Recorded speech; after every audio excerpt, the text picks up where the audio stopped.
Back. Happy New Year. Although I don't know if you can legally say that after January 18th or after like January 5th, but our first episode of 2023. Yeah. Tim Bob's in the house. The old shed dog's getting ready to get out on the prowl. Getting a little sheddy. Getting a little sheddy. We know Jake's sheddy. He's also got his volume up. We just told him to turn it off. Yeah, it's like we're working with amateurs. I tell you, you'd think after 10 episodes, the guy would have a clue what the hell he's doing. You know, my volume's down. I still can't find us live. I don't even believe that we are live. My volume's down too. But it's good to be here. I guess we just should do our can everybody hear us? Because we've done that 10 other times before. Yeah. So. Oh, there it is. I found it. There we go. I think we're good. It says episode 9. I was told it was episode 10. Another thing not updated. Did Jake do that too? Yeah. Guy's off to a hot start today. Finds himself in the Inside Archery magazine. He's trending on TikTok, but he can't figure out the damn beers and bucks. Yeah. Well, look, it's got the little banner down there. It's like we've got a prima donna on staff here now. All he's worried about is TikTok likes. Well, and we found out today that Jake is now working on a new release. Oh, I digress. I spent 365 days last year working on Jake and his mindset going into a hunt to try to kill a giant deer. And I thought I had him. He had even said, like, you know what, I'm going to be more like you this year, which is a terrible idea, but just as it relates to archery hunting. And today he walks in and he's got a new release, new arrows, a new bow, a new idea, all these things. He's going to saddle hunt. Like, dear God. We're in trouble. What do we do? And now it's shed season, so we're going to lose him mentally for the next 4 months that way too. So he's just his tail's wagging. He's excited. He is guy is sheddy. The guy is sheddy. He is sheddy. At least they spelled their names right. That is good. You know? It's all about, like, I've been riding the Peloton again. How many times this year? 3. That's as many as he did last year. It's not bad. Alex Toussaint, the guy I ride with, is like, always look back at your day and celebrate one victory. Well, there's a victory for us. We don't always have to dwell on the negatives. I'm looking forward to the time I'm on the Peloton, like 6 months from now. They're like, congratulations, Shed Dog shoots on your 25th ride. I'm hoping to break 30 soon. I need to get... Are you Shed Dog on the Peloton? I should change my name. It's just it's Tim Bob. Veda would like that. Yeah. But you should just legally change your name to Shed Dog. Well, I think the big thing is I got to prove.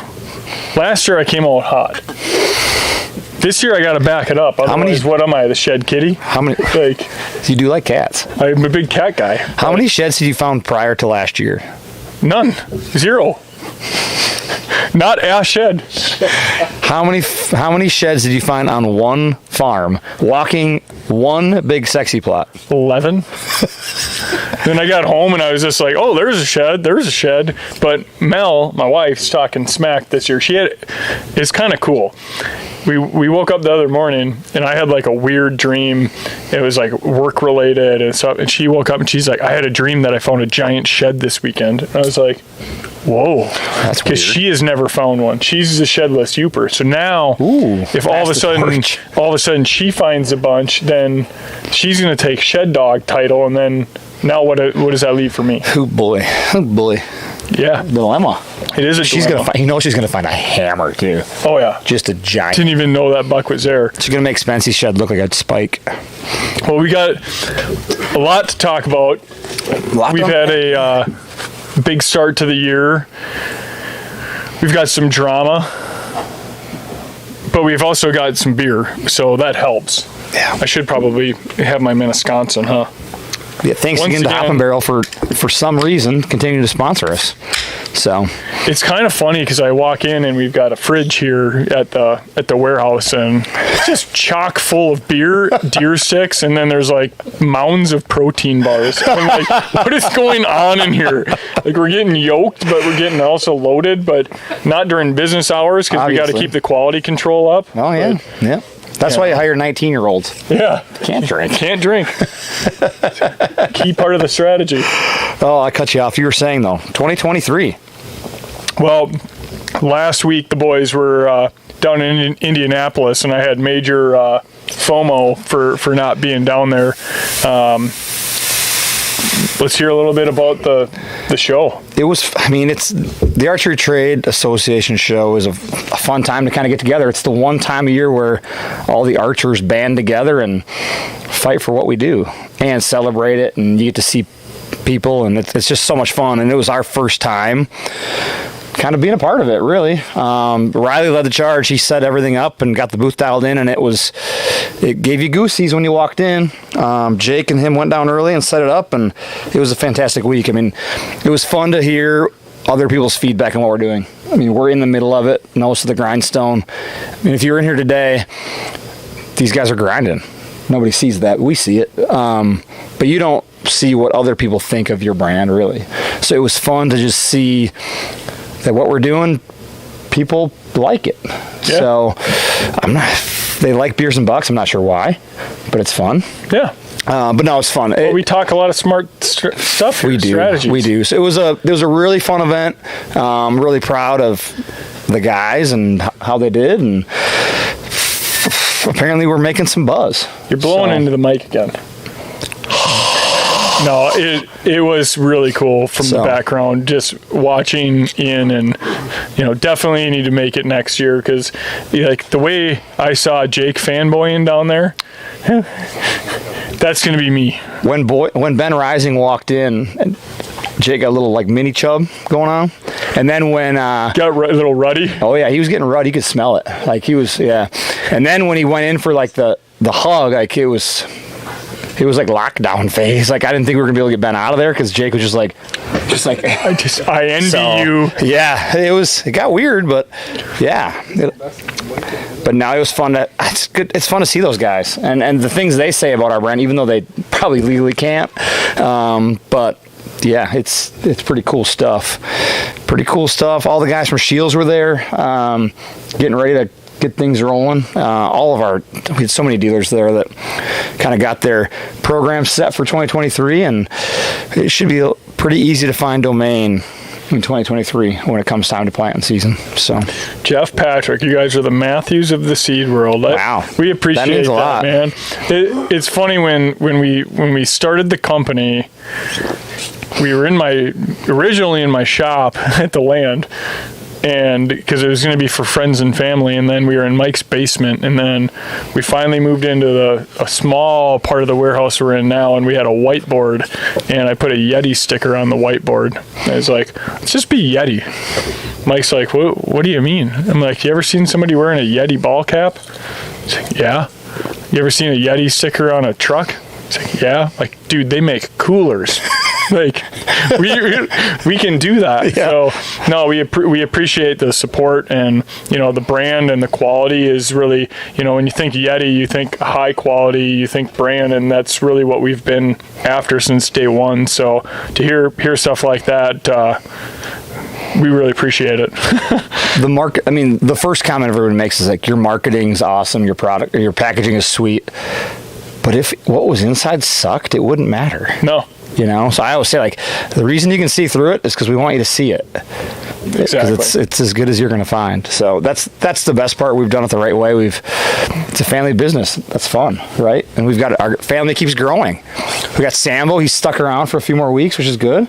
Haven't scared him away yet. It's pretty good. So can you make it to month 3? That's the big test. We're talking TikTok videos. Oh yeah, we're huge on TikTok now. Apparently, Jake went viral today on TikTok. Yeah, Jake's viral now. He's asking like autographs and stuff. It's being kind of weird. Yeah, but we are TikTok fabulous, I guess. I don't know what you even use. Whatever you want to call it. Yep. But yeah, if you're on TikTok, give us a follow, because there's some gems on there.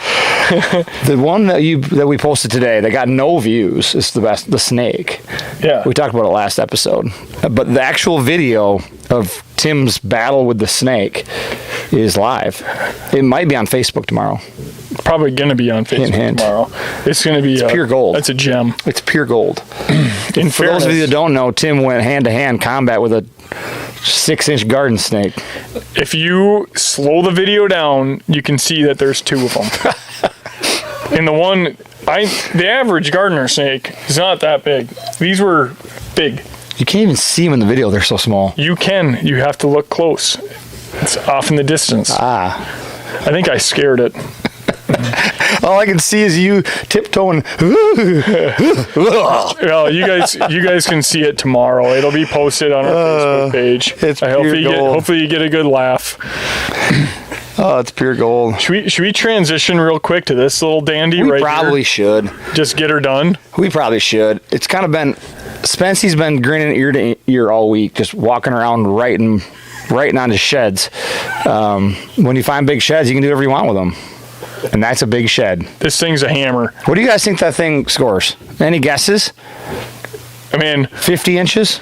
so what we're gonna do, I think it's probably 42 personally. Yeah. Well, I mean, I would have gave it I'd give it. There's a reason it's shed. There's a reason to live this year. I mean, Spency passed it like 12 times this year. So, well, we're gonna do a little contest. Whoever gets closest, guess how many inches this side is, and we're gonna give a free hat, and it'll be mailed tomorrow.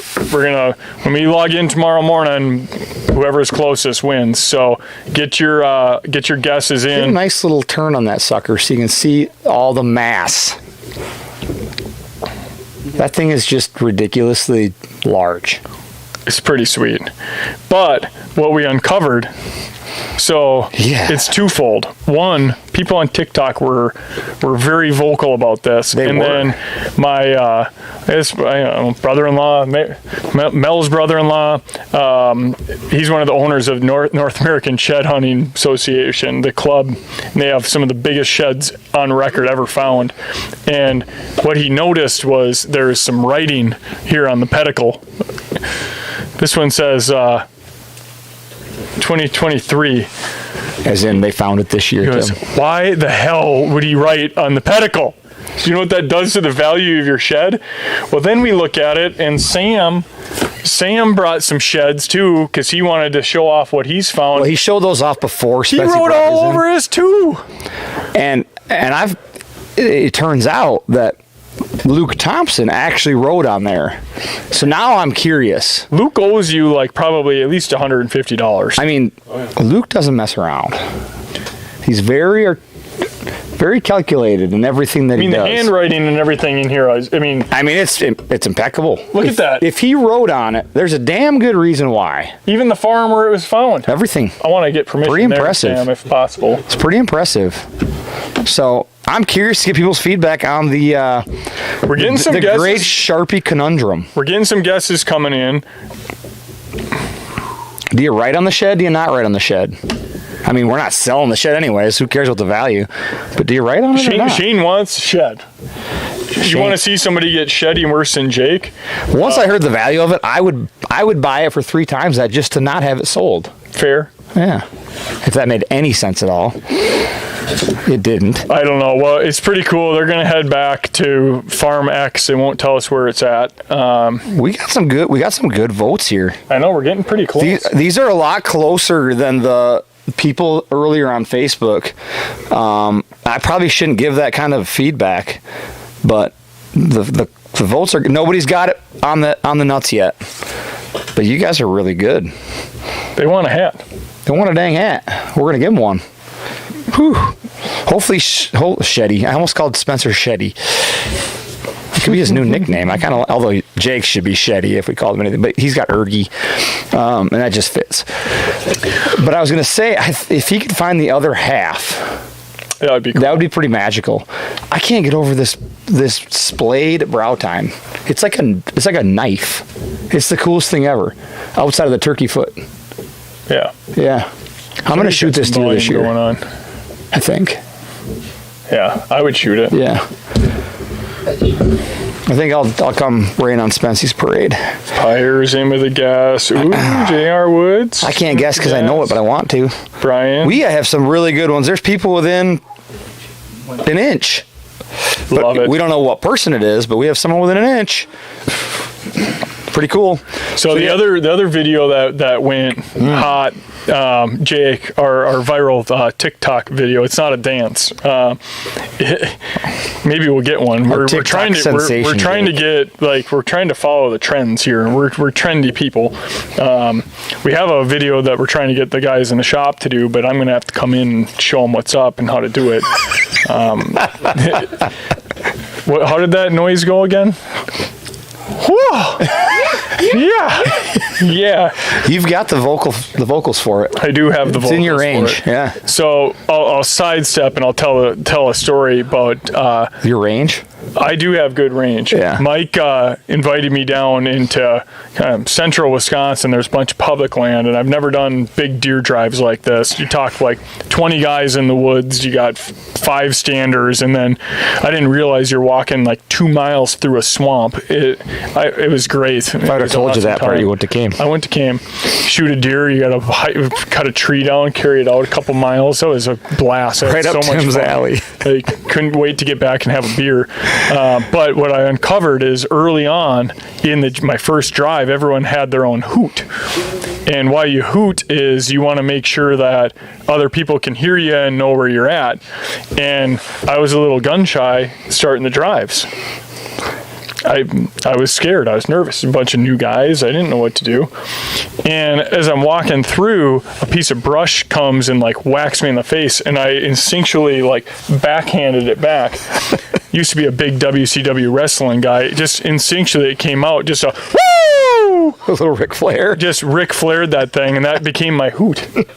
So when I came in today and these guys are all contemplating their hoot, I'm like, it's not a big deal. Just Ric Flair that thing. Just Ric Flair that thing. Yep. Yeah. Can't go in afraid, right, Spency? You can't go in afraid. Anyways, true words have never been spoken. Back to our TikTok video. It's all about the food plot highway, and I think one of the things we've been pushing on since day one is you don't need to have giant fields to put food plots in. And I think growing up watching the Outdoor Channel, like all the hunting shows, they're always hunting over these massive food plots, and I was like, well, we can't do that. We don't have the land for it. And over time we started discovering more and more areas where we could put food plots in. And when I first bought my property, one of the first things we did is converted our old 4-wheeler trail. We don't use it anymore. Runs right into bedding. We converted it into a hot chick food plot, and we called it the food highway. And it's real. Like, we got it in. You got to get it in before the leaves come in on the trees. We're 3 years in now, probably, on that plot. It's time to till it up again and plant it. We've been frost seeding it, but it just over time it's ready to get tilled again. But I think above anything else, it's uncovering areas of your land that you didn't think it was possible to have a food plot, and just trying to get as many little micro plots as you can. And every year we've been doing this. Specifically since I bought my property in 2018, our hunting's gotten better and better and better, and we've harvested more bucks. We haven't gone a year since buying the land not harvesting at least one buck on the property between Dad and I. Yeah. So it's made huge difference. And there's other times where it's like some guys have more area where they can put food plots, and they don't want multiple plots that they got to hunt over. They want it a little bit more predictable. For us, having a smaller tract there, like in a lot of transient deer, we just want as much food as we can. We want to hold them as much as we possibly can. And I think that video is it's so cool. The raised, I think the cool part about it, why it's got 150,000 views, is that the before and after is pretty incredible. And we planted a food plot where people didn't look at planting one before. So the questions inherently are, when do I plant it? How do I plant it? What do I plant? And Jake, so he's such a techie over there, got hot chick up there so you can all see it. Here you go. That's what we planted. The varieties in there are our most shade-tolerant, resilient plants. However, I think what can't be lost in this is when to plant it. And when we planted that, you can see in the video, there's no leaves on the trees. It's cold out. And your dad went in and took off the top, literally ½ inch, so he didn't want to hit a root or anything like that, and literally just cleaned off the top layer of soil. You could do it with a garden rake. Just get this stuff out of the way and broadcast that seed before rain, and do it early. And I can't tell you to do it in April or do it in March or do it in February. It depends on where you are. Do it before there's leaves. Yep. Let those seeds germinate, grow, and establish before the leaves do, the canopy. So remember back in 6th grade science class when we talked about photosynthesis? It's an important thing when it comes to growing plants. And these plants, they root up, they stem up, and they can handle it when they can do it with sun. Once the shade comes, they'll grow, they'll live, they'll thrive. Look at the pictures. If you do it too late, you're going to get germination, it's going to grow, it's going to look great, but it's going to have a big white stem and it's going to fall over. Yep. That's the lack of, quote unquote, the photosynthesis actually occurring. So I'm going to be really gray as to when I tell you to plant it, but understand just what you have to do. Get it in there as soon as you can get in there without leaves. Well, and expect to fail. Don't call it a failure. Yeah. Just expect it to not be perfect. And we tried a new spot on the farm this year. We got it in. That was really germed. Yeah. I was like, oh, here we go. And they got super stemmy. It wasn't getting enough light because they grow down, so it's establishing all its root system before it really shoots up. And that takes weeks, So it gets in, and then as it's starting to shoot up, all of a sudden the leaves come in and you're blocking light. Well, now this year what we did is we looked at, okay, afternoon sun, when is it going to get the most sun and what trees are blocking that sun? East-west going. Mark it, and then we're going to go in and we're going to take a couple of those trees out, and it's going to be awesome this year. And I'm kind of pissed because Dad's probably going to kill Slammer. But I won't be pissed. Probably. I'll be proud and happy for him, but I'll be a little bit bitter. Quick rebound. Yeah.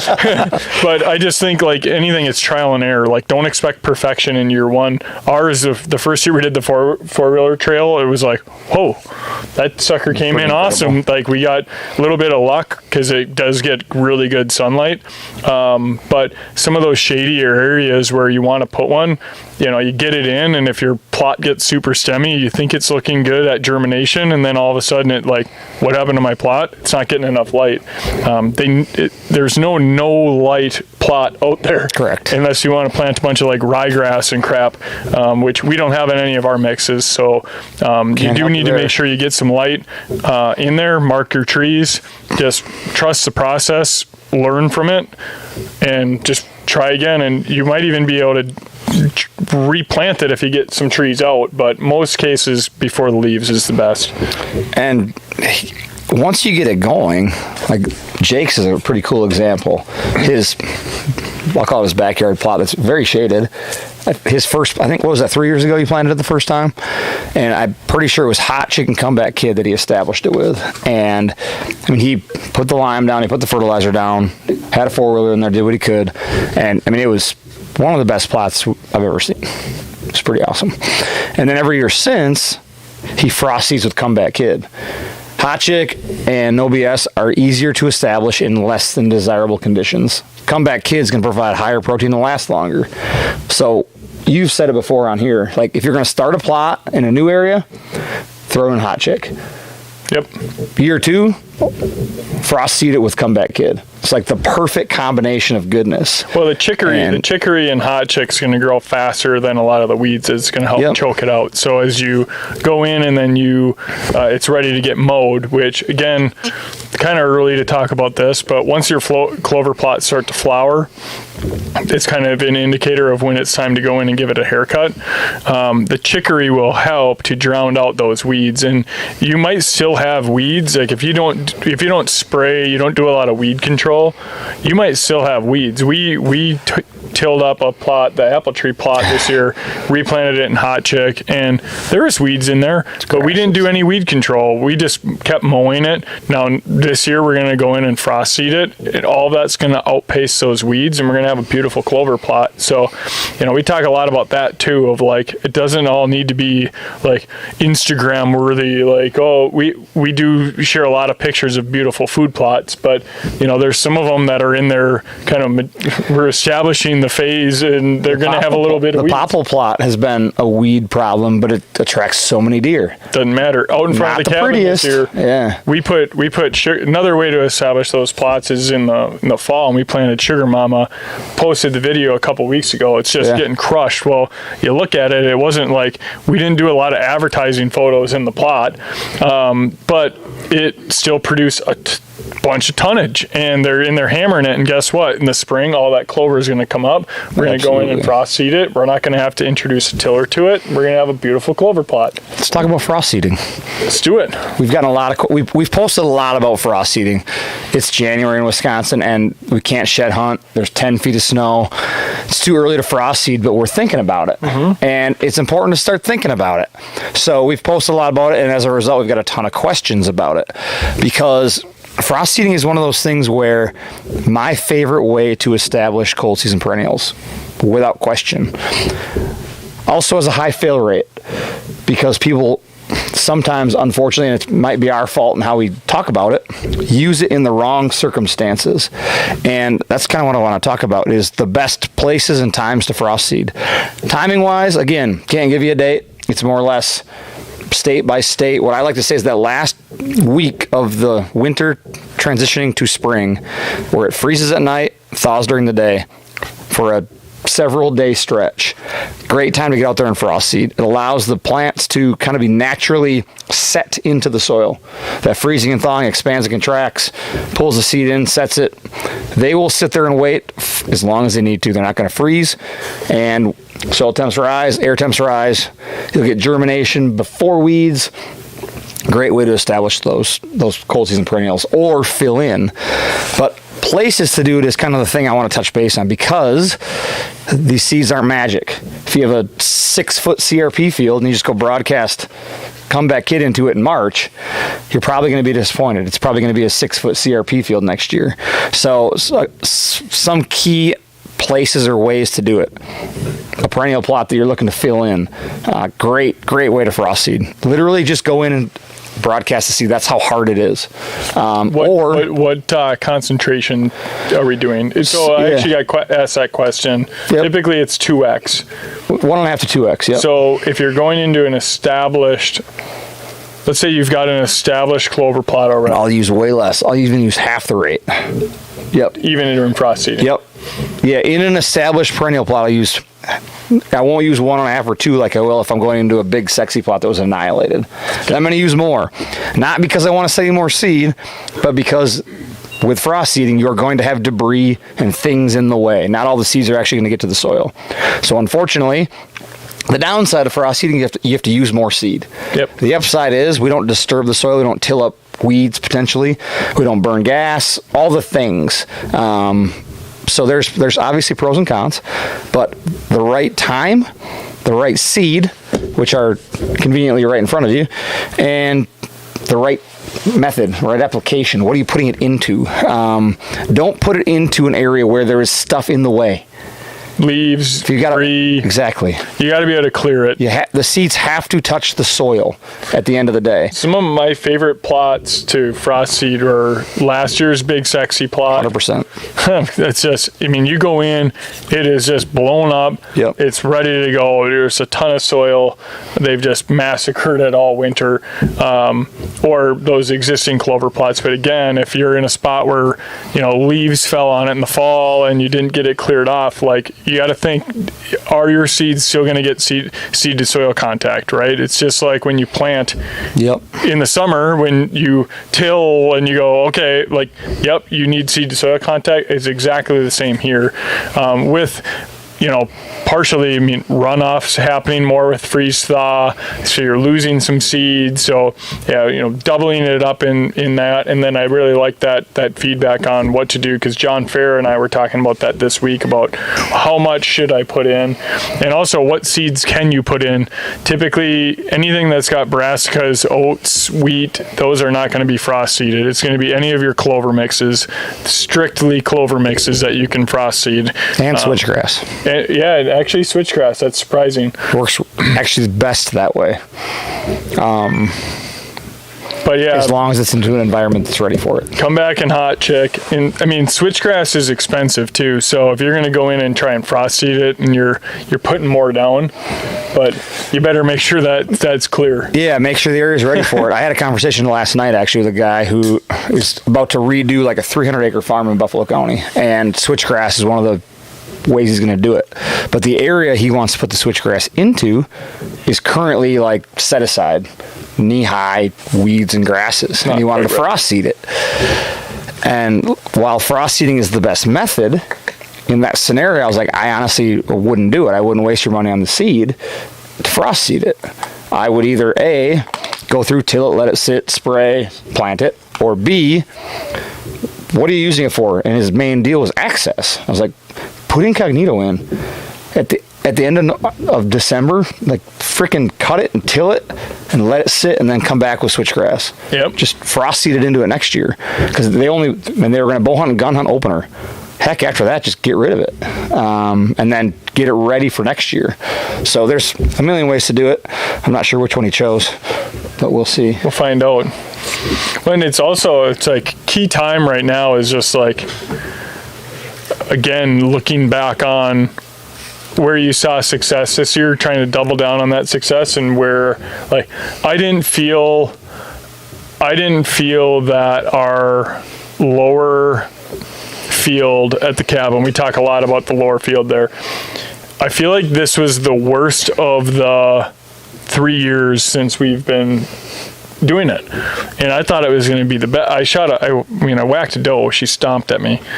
She shouldn't have stomped. I warned her. Maybe you sent all the deer a message and they were like, nope. And it wasn't even the right doe. I think that was probably the thing. The buck's probably pissed. Like, I was supposed to take the old nag out, and I didn't. I shot the wrong one.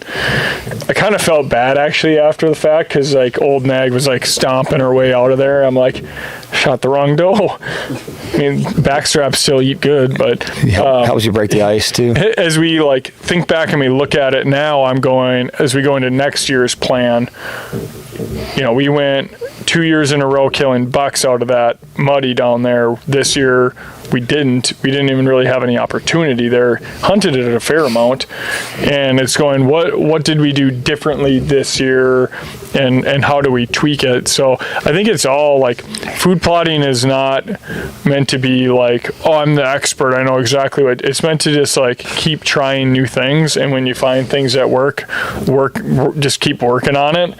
And this year I'm kind of excited. We haven't really like drew up our initial plans yet. No. It'll happen soon here, I'm sure. Colin, my cousin, sent me a couple of designs. I'm sure he has. And excited about that. But I've got some ideas too. Yeah, we need to tweak it. We got some test products we're working on that might fit, perhaps. Well, a couple of new products that are coming out February 1st. I'm excited for that. Honestly, I'm really excited. We've probably answered 500 questions. Sambo, I'll take one, thanks. Probably answered 500 questions in the last month about guys and gals getting ready to plant their food plots. And I've so wanted to incorporate some of these new products that I know they're available, but they're not available. So I think February 1st is going to be a lot of fun. We've got 3 new products. There you go. 3 new products we're going to launch, and each one solves a problem, which is the fun part. And it could be the lower food plot problem. For sure, the one product will be used on it. On pretty much all of our plots. 100%. Yep. Yeah, we're pretty juiced. We can't give away anything. It sucks because we want to. There's no sneak peek. Ask your dealers. Your dealers know. They're in tune with the moon. No, they got it. Yeah, so ATA, we rolled out all the new products. Sorry, guys. There was actually a picture that surfaced that has one of them in it. You probably won't know. You probably won't see it, but you might see it. Just trust us. It's going to be kick-ass. February 1st. Yeah, we let the dealers in on the secret so that they could then carry the product the day we launch it. So, and Brandon Pyre, pretty cool. Our buddy, one of my best buds, he named one of the mixes. He did. He's watching his grandma. He sent me a picture. Him and his grandma Jean are watching us on the big screen. Hi, Grandma Jean. Love Grandma Jean. Gotta love Grandma Jean. Everyone needs a Grandma Jean. I had a Grandma Jean. I met her back like college. The first time I like went back to Reedsburg with them. She's a wonderful beers? lady. Yeah. She wasn't pounding beers. She's probably like, why are you guys pounding so many beers? Oh. You know. What did you say to Grandma Jean? I didn't say anything. I was just I don't know. What did Pyre say? I was wondering. He's like, let's go to the basement. We gotta get out of here. No, Grandma Jean's gonna lay the smack down. Yeah, no, it's an awesome family down there. But hello to Grandma Jean and Brandon. And Brian. Brandon. We're looking forward to getting down to that way here. End of March, we got the Wisconsin Deer and Turkey Expo. We're pretty juiced, but also there's a lot of talk and hype right now about the Iowa Deer Classic, which we will also be at. Mike and I will be there for sure Saturday, Sunday morning. Wisconsin Deer and Turkey Expo will for sure be there all day Saturday and probably Sunday morning. So if you guys are around, we've got some nice little like things to give away at the Wisconsin things Deer going on. Expo. Jake will be signing autographs. Jake will probably have his own booth. The TikTok sensation over there. Spency will be signing sheds. What happens if Jake what happens if Spency's signing here? You want your pedicle signed? Yeah, bring your pedicle. You get the bring your pedicle, and Spency will sign that, and then perfect date stamp. Most of Jake's kind of go right here normally. Yeah, it's like getting your Yellowstone tattoo. Same deal. I think he's going to probably big time us. He'll probably have his own booth. He might. We'll have a 20-footer. He'll have the 40-footer next to us. TikTok Jake. Do you have your own handle yet? Is it a thing in TikTok? Do you get handles? I think so, yeah. Spency's is like Old Nag Hag or something like that. I don't remember what it was. TTJ. What was it? Old TikTok Grandma? Jake. Yeah, something about an old granny. So, of course, Spency's got handles everywhere. I don't understand 19-year-olds. Guys got all sorts of handles. I'm just so like out of touch. I used to be so hip. I thought I was young. You'd go to my MySpace page. I had some Incubus playing. I was like, "What's up?" I had my senior photo. I was looking good. That's funny. Somebody asked a question. I saw a couple try and go back here. Yeah, I saw a couple. Rick Mason, should I fertilize at the same time I frost seed, or should I wait until early spring? I mean, you could honestly do either one or both. You can definitely put fertilizer down when you frost seed, and then once those plants start growing and taking off, give them another hit. You might want to use different types of fertilizer at the 2 different time periods. That'd be my only recommendation. Depending on what you're frost seeding into, clover can use nitrogen to establish. Once it's established, it doesn't need it anymore. So perhaps when you frost seed, put down a low nitrogen fertilizer like a 5-15-30 or a 9-23-30. Once it's growing, potash. Everything else is taken care of. So I think one of the things that we do incorrectly is we fertilize clover with nitrogen and feed everything it's competing against. So just be careful when we do that your nitrogen number is low when you're fertilizing clover. Hopefully that helps, Rick. There's a couple more in here too. Kirst does not believe you were ever hip, Tim Bob. I am with Kirst. I've heard stories, Tim. I don't think you ever were hip. I mean... Okay, I remember looking at a YouTube video of you doing a workout routine. Definitely not hip. But everybody should look that up. Really good. Pure gold. They won't be able to find it. Extreme workout on YouTube. They won't find it. We'll share that sucker tomorrow. Tim and his one. I was self. Oh my gosh, one of the best things ever. I got another one here. 2 of them. If temps are not lending themselves to frost seeding, would you just wait for later in spring to plant? You got time, Brian. It's only January. So, unless this is just a question for everyone to learn from. I mean, at some point, I would think things are going to go from freezing to thawing. Unless where you live, they don't freeze. In which case, overseeding before rain would probably take care of the same thing, if you will. Make sense? Right? I think that makes sense. You can plant it either way. The challenge with tilling up your soil in the spring is that you're going to unearth weeds. So if you till it in the spring, you might as well wait. Let the weeds germ, kill them, then plant. It's such a rough thing, especially even if you do everything you can control, like this year, even again in Wisconsin, we had another drought year.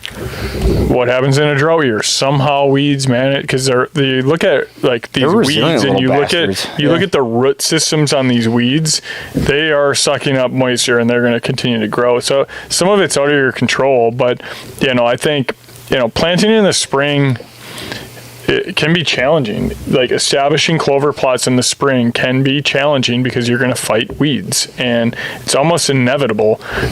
Even if you've got like awesome soil, like you can still do it, but you're typically having to go in and spray and then go in and wait till it starts to come up, you're going to spray it again. I'm just such a believer from fighting weeds for so long on our property. We've got shit soil. I mean, we've got shale, rocks. I mean, it's nasty. Oh, I heard that. Did you hear that? Like a buck growl or a... Yeah. Was that an elk? I think there's a buck loose in the shop. Was that an elk in rut? Doesn't help. We got 4 knuckleheads looking at us this whole time. They are staring at us. I'm nervous, but I'm this year with the plot in front of the cabin. I decided that it's really shitty soil, and we decided that we were going to put Sugar Mama in, and we planted it late. And we're going to turn it into a clover plot. Well, it should be. It's going to be magnificent. It's going to be a hot chick plot. This year we're going to put hot chick, comeback kid mixed, and we're going to try and frost seed it and get her done, and hopefully it just comes up awesome. But again, never know. Mother Nature can be kind of unpredictable. She's like, I'm not going to say anything. I almost stuck my foot directly in my mouth. Saying she was a mean old... Nope. I just was going to make a comment about the opposite sex. I am not going to make it anymore. We love her. Yeah, she's the best. Jeremy Singfield asked, how do we come up with the names of the mixes? I saw that. A lot of beer. I'll tell you a story. A lot of beer. When we were first launching the company, we weren't even gonna name the company. We weren't even trying to start a company. We just said, hey, we're gonna source a bunch of seed, we're gonna make our own mixes, and we're gonna do it for friends and family. And then I had lunch with my buddy one day, Tim, and we ended up naming the company that didn't exist yet. And then I was like, well, we got to at least put names to these mixes so we know what the heck we're planning. What's this one? And Mike's like, this one here is awesome. Think about the most beautiful turnips and radishes, and you got rapeseed in there and kale and like these leaves that come up, and it's just thick. And I was just like, oh, that sounds sexy. I was probably 8 beers deep. That's fair. I was like, man, that just sounds like a sexy mix. And then we settled on Big Sexy, and that was the first mix we named. And then not technically. Really? Hot Chick was already on the spreadsheet. Really? And Green Machine. What? Those required no beers. Those are just on the spreadsheet. Well, Hot Chick's easy. It's got chicory in it. It's hot and it's one hot mama. Oh, that's easy. Okay, well, I guess I was wrong. I always thought Big Sexy was the first one we named. That was it was the first one that you named. Maybe you had it on the spreadsheet and I didn't know, but we were just in tune. No, it's good. It's been fun. I mean, it gets harder every time. Every new product. I mean, Jake's been trying to name a product for years. Hasn't quite got over the hump yet. So Bad Habit and Recharge, we had test products out, and I was up with my buddy Tim. We were fishing muskies. A lot of time to sit and chit chat. And I think it was like, yeah, you guys named that one. 10, 11 in the morning. He's like, so why would you put that down? I'm like, well, they keep coming back. And he's like, ooh, sounds like a bad habit if you're a deer. And I was like, oh. I texted to Mike. I was like, gold. There it is. Yeah, and Pyre named our new mix. Wait till you hear it. He did name one of the new ones. Jake's still mad because he had a name for one of the new ones, but it got vetoed. Maybe another one, Jakey. We got more in the pipeline, Jakey boy. Keep on trying. If at first you don't succeed, keep trying. Right? Something like that? I don't know if it works like that, but we'll at least keep stringing Neil along. Colin's on. What up? That's how it was good. I'm going to answer Nate's question here quick. He planted hot chicken comeback kid. Here, the deer hit it a little bit. Probably in the spring. Just curious if second year will be better. With perennials, as they grow, they get better and better every year. Also, I would recommend if you haven't, honestly, with a perennial mix, you're going to get 3 to 5 years out of it. I say that because it depends on weather, pH, maintenance, all the things. But every single year, they're going to get better and better and better. And with that, in theory, you should be able to manipulate when deer eat it based on its maturity level. So as Tim said earlier, when it flowers, it's at max maturity, lowest levels of palatability, nutrition, protein, all the things that deer pay attention to, which is crazy. If you think about a deer and how they operate, the things that they do and why they do them are all designed for them to survive and thrive. I'll come back on that. So basically what I was saying was maturity level dictates when deer eat food. When you mow that, the next 10 to 14 days should be max attraction, because as those plants grow, highest level of protein, palatability, digestion, all the things deer need. So you can manipulate when deer are in that plot, in theory, based on how you maintain it. Now, the same can be said for all the mixes that we sell. It's so funny you hear people say, and no offense to anybody who says it because it's their experience, but oh, you can't plant Big Sexy in the South. They won't eat it. False. It's all about maturity levels of the plants. Oftentimes we get caught up planting things too soon, thinking that we need them to get to full maturity in order for deer to eat them, when in theory, it's completely backwards. It's like golf. Aim right, hit it left, aim left, hit it right. Food plots the same way. Plant it early to feed them late. Plant it late to feed them early. That sounds like my golf game, though. Left, right, left, right? Yeah. Yeah. Should we talk about the first time you and I golfed together? Did it go good? No. So we're at Lance Wiersma's 30th birthday. This is 8 years ago. I don't know if I was engaged to Jen or we were dating, whatever it was. And she's like, yeah, Tim's going to come along. Oh, sweet. He used to work at Stone Energy, caddy there. He golfs, whatever. I was like, sweet. This would be fun. Like, for those of you that know me, like, I like to golf. He's a scratch golfer. Not terrible at it. Not great at it, but I enjoy. You're great at it. I enjoy doing it. You're better than 99% of Americans. I'm sitting here thinking, like, this is going to be awesome. Like, my future brother-in-law is a badass golfer. He used to caddy. Are you kidding me? No big deal. He shows up to the first tee wearing jeans. And he has to go into the clubhouse and buy a pair of shorts to play golf at a course he worked at. They didn't let me in the pro shop. You wear jeans. No, as a caddy, you had to hang down in the cart barn. So I was like, all right, like I'll let him have it. Like, he's probably hungover. Like, I get it.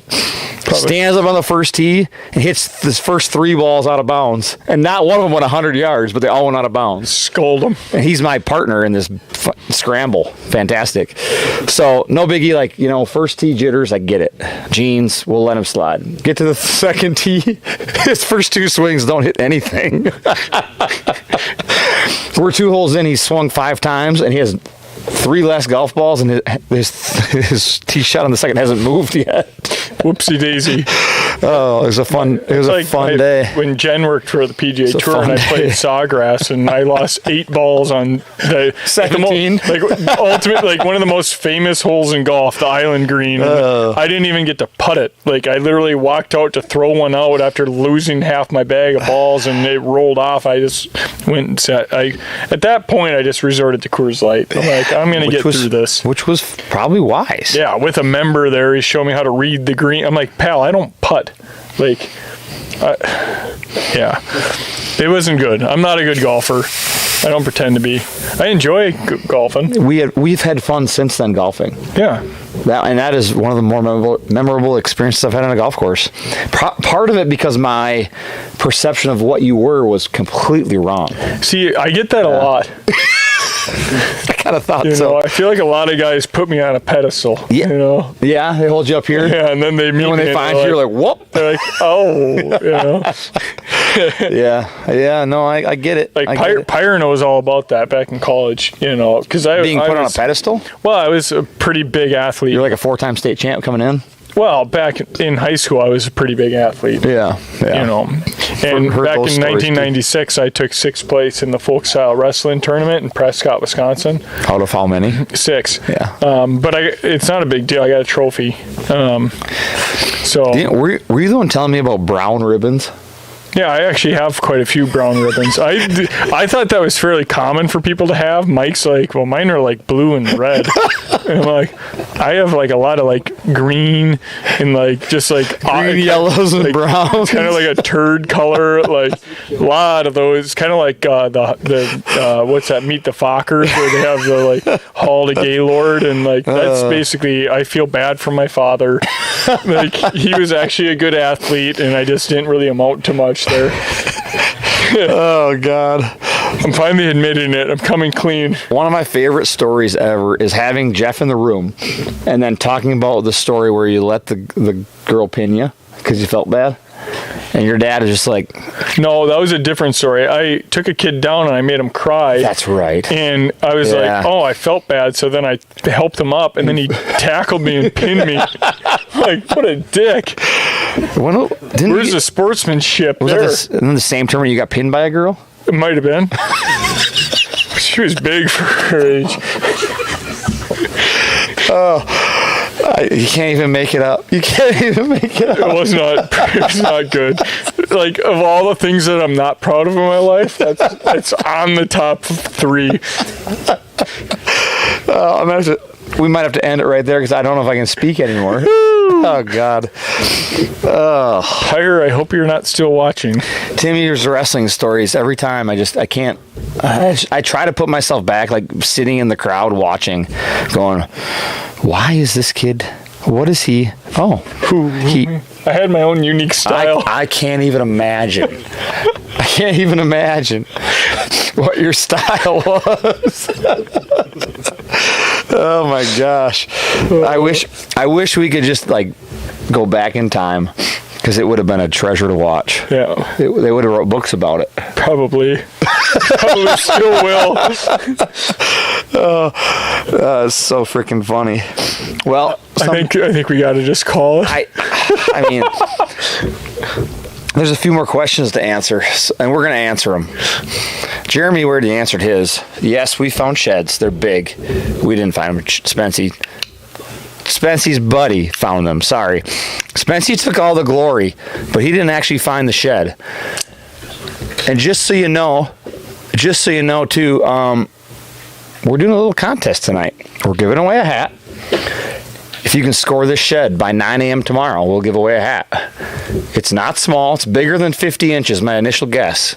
So, and somebody is really damn close, like within 1/8 of an inch. It's a freaking slammer. So it's pretty sweet. We may or may not keep you posted on the happenings of this deer. Unfortunately, in today's social media age, you may only see the shed and hear nothing else. So please respect the privacy of the person hunting this deer. That's all I'm going to say. Well, basically, what we're going to do is we're going to hold. If Spencer wants to keep his job, he's going to let us hunt the deer. Wow, we'll get to that later. And there's one more in here I want to get to. I have a real bad weed problem. They take over everything. Should I spray to kill the weeds and not re-till after spraying? So you can spray and then till and then wait and then spray and then plant. What we often do is spray, till, plant. And in that scenario, when we till up, we unearth more weeds, and it's a cycle that continues to beat you down. So spray it, till it, wait. Let it green up, spray it, plant it. That's how I would approach that, Alan, to try to get rid of some of those weeds. And Grandma Jean is whitetails and wine tonight, baby. I like Grandma Jean. She's the best. I love it. Yeah. Whew. Brian, that's a good guess, dude. Very good. Anything else before we wrap up? My voice is starting to. He's getting a little raspy me here. No, I'm excited. The next time we'll go live will be February 1st. Make sure to tune in. We'll still have some of the normal Beers and Bucks shenanigans, Absolutely. but we'll be launching our new products. We won't hold off long. We'll get them out, have some conversation about them, and then by that point, then all of a sudden we're making a sprint towards summer. Yeah, we're closing in on frost seeding. Be really into shed hunting season. Products will be available immediately. Yeah, Either through us, and we'll have a long list of dealers that'll have them. The best part about releasing them February 1st is that we got dealers that will have them, dealers that will have them on the way, and we'll have them available, information online. It's going to be an exciting night. So, we're continuing to expand our dealers, and we've launched our affiliate program to help support more of our local dealers, and we're really excited. We have how many affiliates? 80? Over 85. Oh, Yeah, 85 in 25 states probably. 85 folks just helping to support Domain. It's really humbling to see that outpouring of people that want to help support it, but we need it. And if your local bow shops and stores still don't have it, we'd love to get product in. But man, we've expanded a lot this year to get product close. We always recommend that you buy local, buy from your local retailers. Absolutely. And if you don't have a local retailer, guess what? Order online. We ship for free. So, but definitely, if you've got somebody local that has Domain products, buy local, and we appreciate you supporting them, and we appreciate you supporting us, and we'll see you on February 1st. Peace out.